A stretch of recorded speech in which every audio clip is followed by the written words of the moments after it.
Hey there, we have coming up this week some interesting alignments and shifts in energy that I want to talk about. So kind of zooming out a little bit to look at the big picture, and especially with this week's full moon in Taurus, we also have the culmination or the coming to fruition of what we have been working on through this moon cycle. I'm Marina Orms here with your Astro perspective for Sunday, November 2nd. And so time goes on, the planets keep moving in their positions in the sky, and this movement of the planets, I guess for better or worse, it gives us this real insight into the energies that shape our lives, and how we as human beings interpret those energies is of course a fallible thing, right? We're not always perfect in our ability to predict, certainly, and that's why I don't do predictive astrology. But also just to keep in mind that these are all symbolism, right? Symbolic energies, and so there's always different ways to interpret them. But having said that, we can get some insight from what is unfolding. And one of the things that happens this week, just about 5 a.m.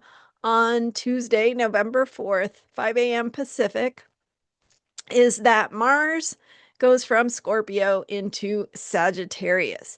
And last week, Mercury went from Scorpio into Sagittarius. So we recently had Mars and Mercury joining together in a conjunction, meaning that their energies merged. They came together in the same point in the zodiac, late Scorpio, and both of them being in Scorpio brought this depth, this intensity, this focus on deeper levels of energy moving below the surface. Also, themes of power, who has the power, where are we, where is the deeper movement, right? Where is the deeper opportunity for healing?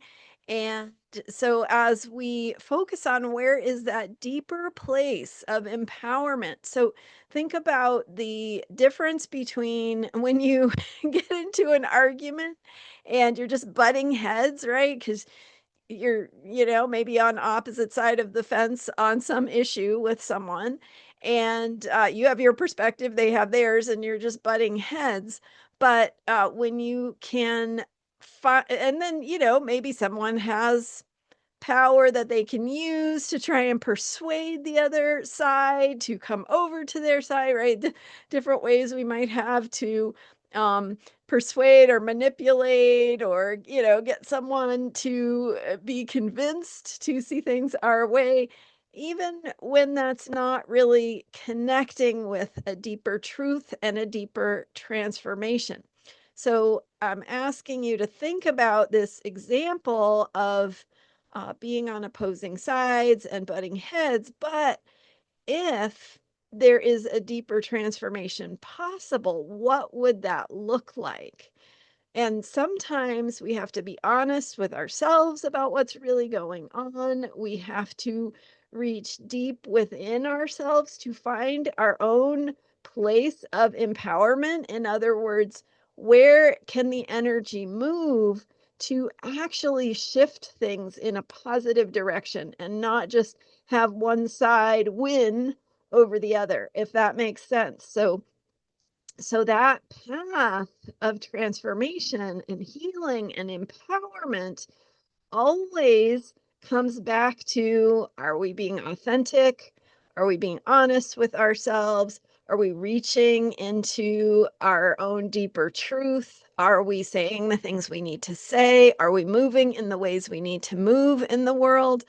What is it we can do differently that can create space for not just butting heads, but actually shifting energy, actually moving things forward in a positive direction? So that is a hard thing to wrap our minds around sometimes, and it can be very challenging to know how to do, right?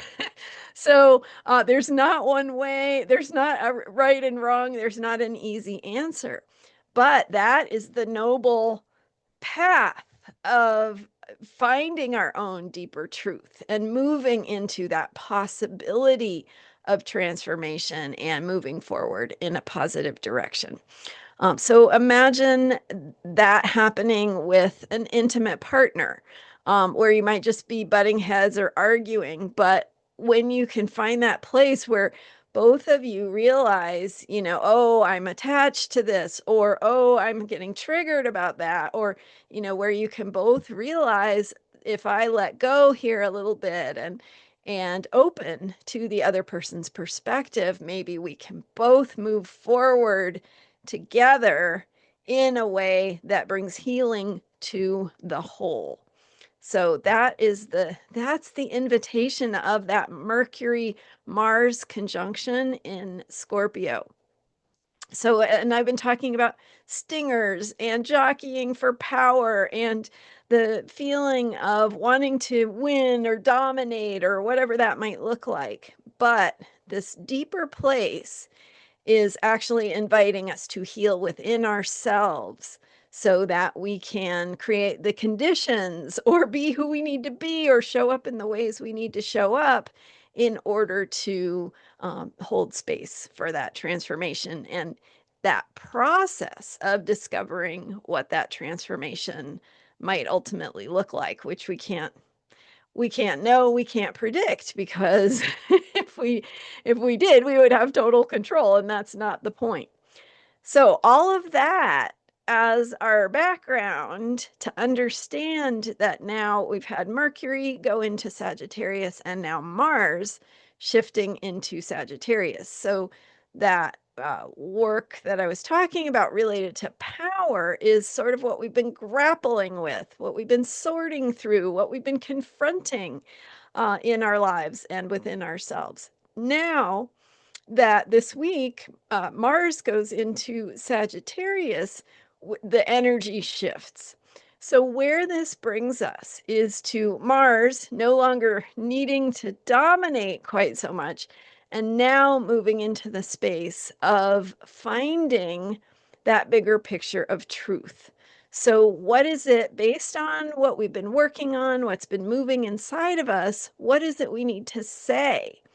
What is it how can we organize ourselves based on what brings meaning? Our beliefs.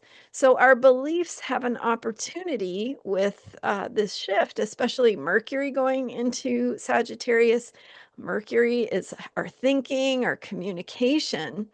So going into Sagittarius, the philosopher, Sagittarius, the storyteller, Sagittarius, the sign of teaching, broadcasting, publishing, right? It's putting the word out there.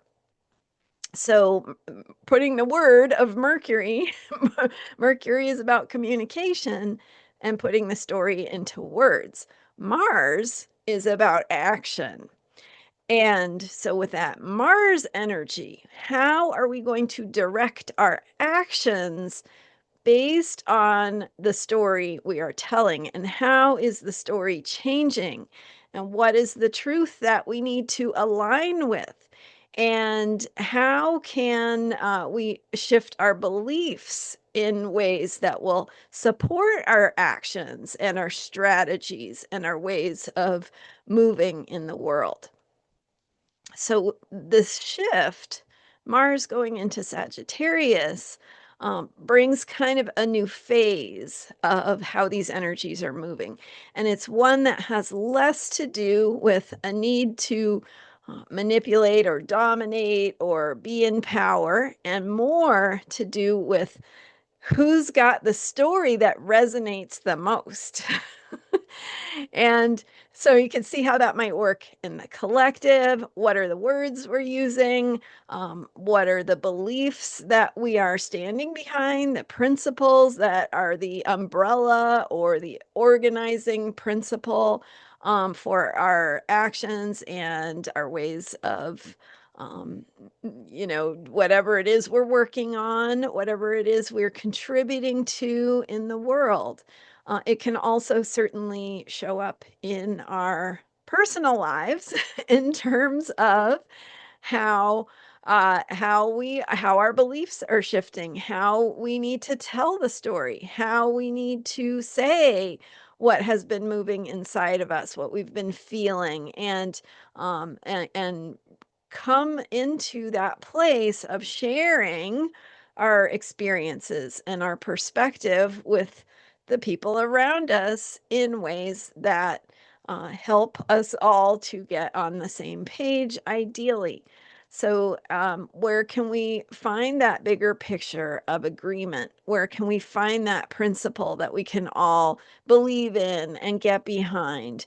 Where can we find the words and the ways of sharing them that will guide us, that will be like a beacon, helping us stay not just organized, but also clear about where we're going, where we're heading, and what is important and what is meaningful in that bigger picture. So that shift is happening this week. Also, as that happens, Mars is opposing Uranus. So Mars going into Sagittarius, needing to focus on the narrative and the story and, whatever the story is and who has control over that and things like that, opposing Uranus in Gemini, which is all about shake up in information, uh, information technology, ideas, thinking, um, things like journalism and where we get our information from. So unexpected developments in information and how we, convey and communicate ideas, where we get our facts and our information from, at odds with this Mars energy trying to drive something forward based on an idea or a set of beliefs. So there's not a good and bad about this. It just is, right? These are the energies we are dealing with. And so recognizing that Uranian shakeup can bring unpredictable and unexpected developments, especially in the area of information and ideas and facts and what we know and how we know it. Um, and lightning bolts and earthquakes in the sign of communication. So sudden shakeups and unexpected changes in that area.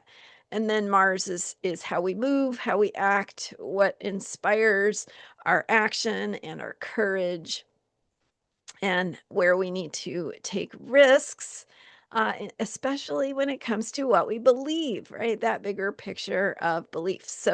Um, so everybody's got their beliefs, right? It's it's about speaking yours from a place of truth, of authenticity, of being genuine, of explaining to yourself and others why you believe and care about the things you care about, and finding the words to put that into, and then sharing those thoughts and words. So it might be a useful exercise sometime in the next few days or weeks to write down your beliefs, what's important to you, what matters to you, and why, and to just play with the words you're using, look at them, ask yourself if those are the best words, or maybe there's some words that haven't come to you yet.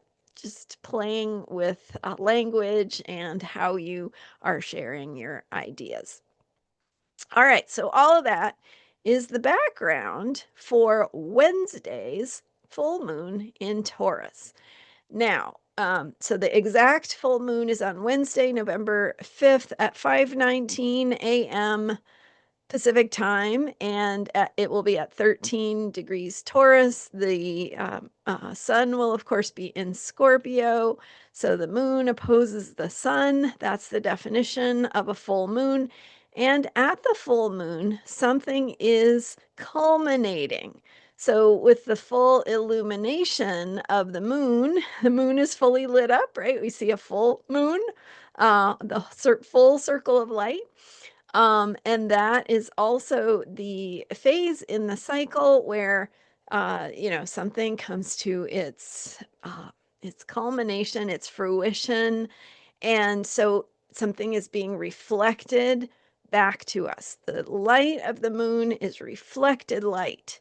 So we have, if we are paying attention, an opportunity to have something revealed to us, to have something illuminated, to have something reflected back to us that maybe we need to be able to see that will help us in our process.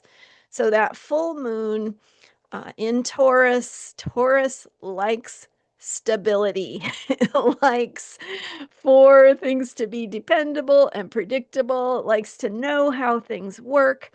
So, with this full moon, we want to think about grounding, but we also want to think about, well, a couple of things. One is this moon cycle began with the Libra new moon. So, we are doing relationship work.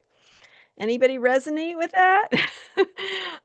Okay, so as we reach this Taurus full moon, something is needing to be put into practice, to be made tangible. So is it something you're learning about yourself where you need to have more clarity, more boundaries, or healthy boundaries?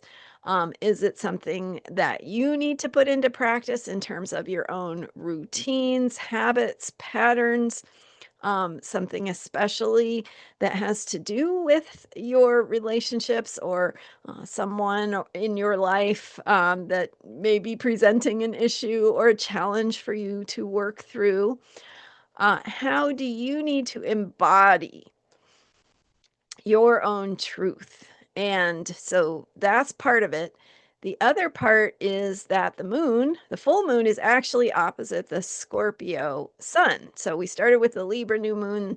Now the sun is in Scorpio. So we also have that need for a deeper place of trust, of intimacy in romantic relationships, but trust in any kind of relationship, that that ability to work together with someone at deeper levels, to co-create more powerfully in the way that we can when that deeper sense of trust is really in place. So how do we need to embody that trust? How do we need to create from authenticity and participate in our relationships from being our true selves, and to ground that, right? To live it, to put it into practice, to make it tangible. That is the energy of Taurus. And the Taurus full moon is to make it tangible. Focus on what kind of outcomes do you want and who do you need to be to create space where that outcome is possible, even possible, right? So, in what ways do you need to change to live up to your own expectations for how to be in relationship or how to be the person you want to be to co-create more powerfully with another person? So, really looking at our practices, our habits, our routines, our patterns. And some of that is emotional, especially with that Scorpio sun energy. Some of it is, how we go into emotional habits and patterns and places where we might get triggered or defensive or angry or whatever it might be. So, loving yourself through those emotions and forgiving yourself for maybe having reactions that don't feel in under control or don't feel like they should, like you're being the person you want to be or should be. Forgive yourself because you're learning and this is how you learn. So Taurus is putting things in practice. And to put things in practice, you have to practice. You have to mess up sometimes. So that's okay. Forgive yourself for any places where you are not perfect. That's always a good practice. So, okay, so that full moon is happening in Taurus with that Mars opposition to Uranus in alignment at the same, essentially, same time. We also have interesting outer planet alignments. So, Mars is opposing Uranus. Uranus is in a sextile with Neptune, and Neptune's in a sextile with Pluto, and Mars is in a sextile with Pluto. So, that is all what I've been speaking about recently in terms of a double sextile and a cradle formation, which is essentially, if you imagine a big hexagon, right? A hexagon has 6 points with lines drawn between those points. So if we have 4 points of that hexagon filled in, we have a cradle. And in this case, we actually have a 5th point, almost, getting very close to exact with Jupiter almost in a sextile to Uranus. So we almost have that 5th point of the big hexagon. And of course, the 6th point is would be let's see, it would be Libra, right? Yes, like 0 degrees Libra. So anyway, if you have anything in your chart at 0 degrees or, late in the previous sign or around 0 degrees of Libra, Sagittarius, Aquarius, Aries, Gemini, Leo. So Jupiter's in Cancer, late Cancer. Anyway, lots of details there, but the point I'm trying to make is that we have this alignment, this pattern going on in the sky, which Mars is now moving into one of the points of the hexagon, and that is activating these outer planets. It's just, again, I mean, this formation has been in place for months now, and it in fact will move out of alignment but then move back into alignment next year, and it will continue to move in and out of very close to exact until the end of this decade. So we've got another 5 years of this, but so that's big picture. But anyway, the Mars is activating it right now, and that is reminding us that we are in a moment of change. We are in a moment of possibility of sort of all bets are off because things don't work the way they used to. They don't need to work the way they used to if we don't need or expect them to work the way they used to. And that means we can imagine change. We can imagine the outcomes we want. We can work with the energies present to take advantage of the good things that are happening, feed them, focus on how do we create solutions, and that those solutions might be based on the future and not on the past. In other words, there's an opportunity here to bring in solutions and innovations and new ways of doing things that are not, we don't have models for it from the past. It's brand new. And that means we get to think outside the box, right? We get to imagine and focus on what we really want to create. So those are some of the themes. There is another alignment, and that is Venus. Venus is at 28 degrees Libra. Let me see. Yeah, even on the full moon, Venus is at 28 degrees Libra in a T square with Pluto and Jupiter, and in a yod with Neptune and Uranus. So all of those angles and aspects are pointing to Venus in Libra. So let's talk for just a minute and then I'll wrap it up about Venus in Libra. So Venus is the planet of love and pleasure and enjoyment and what feels good and how we get along, um, how we receive things that we value, how we receive money, how we receive affection, all of those things in Libra, which is a sign, one of the signs that Venus rules.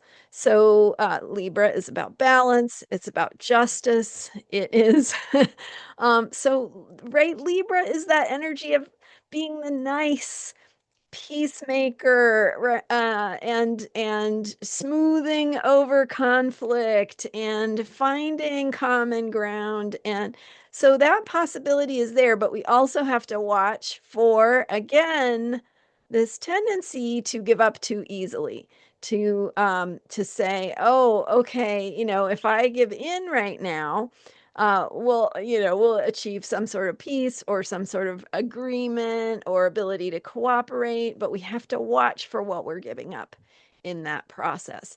And Libra Venus energy can be about people pleasing. If any of you have a tendency to be a people pleaser, doormat syndrome, right? It's that tendency to want to other people to like you, other people to be happy with you. And so maybe you're willing to not be fully honest or authentic or genuine because you don't want to make waves, you don't want to push buttons, etc. So we have to watch for that with this Venus in Libra energy. Stay true to ourselves, stay true to what we want to create and to the outcomes that we believe are possible, and they are made possible by our belief in those outcomes. So the outcomes we want are made possible by our believing in them. Okay? And okay, so that what that means is that we're not sitting around asking, is this going to be okay? Is that going to be okay? We're choosing actively to believe in what we are capable of creating. And that is what creates the outcomes we want. And Venus in Libra is where, in this chart, all eyes are kind of looking at Venus in Libra, going, how are you going to do this? And we want to find solutions, right? We want to break through in ways that bring peace, but we need to do so honestly, truthfully, with loyalty to our own values, with loyalty to what we consider to be real justice, and that speaks to Libran balance and what brings real balance into the world, right? It's not one person or one side winning over the other, right? That's conquering. That's not balance. So real balance looks like moving forward together in sometimes complicated, sometimes messy ways, but ways that give us that like next step in the process where we can continue the work of working toward the ideal of peace, balance, and justice. So stay true to the vision, stay true to the ideals, believe in what's important to you, believe that you're capable of creating it, and we've got this, right? No problem. All right. Thanks for being here. I'm Marina Orms. You can book a reading with me at astrologyheals.com. I sit down with you over a Zoom call and look at your chart and help you see what you are being called to at this moment, how you can think about your own process, your own healing, what habits and patterns and routines are going to be helpful for you as you try to be the best person you can be to make the most positive contribution possible to create your life in the way you want it and also be a force for good in the world around you. So readings available at astrologyheals.com. I've also got a member site, transformationalastrology.com, and there you can learn about the lunar nodes and evolutionary astrology and other fascinating topics. Right now, I'm working on the